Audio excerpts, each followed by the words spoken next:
Part I. The Whisper in the Mist. The sky was painted in soft hues of lavender and gold as dusk settled over the floating village of Yunnan, a place where rooftops curved like dragon wings and lanterns glowed like fireflies.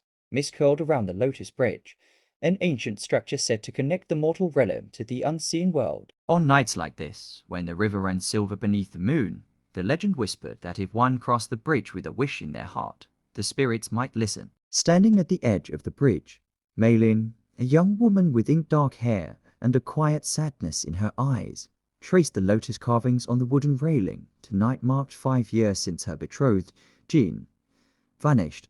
Some said he was lost to war, others claimed he had been taken by the spirits. The villagers warned her against lingering near the bridge, but Maylin, wrapped in a robe embroidered with falling petals, could not look away from the mist. And then she heard it, a whisper. Maylin. Her breath caught. The voice was achingly familiar, carried by the wind like a forgotten melody. Jin, she murmured, stepping forward. The mist thickened. Part 2. The Man in the Mist. Maylin's fingers gripped the bridge's railing as the fog twisted and shimmered.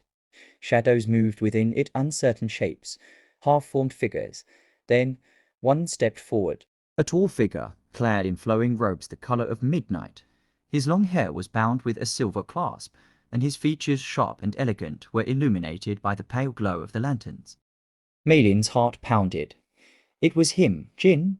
You shouldn't be here, he said, voice as soft as autumn leaves.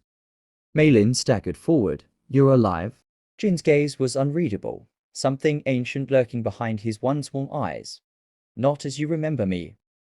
She reached for his hand, but her fingers brushed against something cold, like mist made solid. You're the words caught in her throat. A spirit. A pause, then Jin nodded. Maylin's legs threatened to give out. He had been so full of life, with laughter that once filled the village streets. How had this happened? The bridge, he said, voice heavy with sorrow. It took me. Part 3.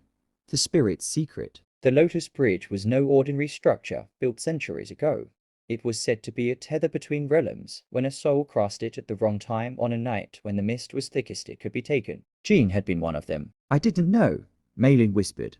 I searched for you. He smiled faintly, sadness lingering at the corners of his lips. I know. She swallowed hard. Can you come back? Jin hesitated, the lantern light reflected in his dark eyes, flickering like a dying star. There is a way. Hope flared in her chest. Tell me. He looked past her, toward the other side of the bridge, where the mist swirled like restless spirits. You would have to take my place. Silence. Maylin felt the weight of the words settle in her bones. If I do, what happens to me? You would become part of the mist, he said gently, a spirit. Part 4. A Choice Under the Moon. The river sang beneath them, its melody woven with sorrow. Maylin's fingers curled into fists. Could she do this? Could she trade her life for his? I would be here, Jin said, as if sensing her hesitation. Waiting. A shiver ran through her. Would I still remember? His expression darkened.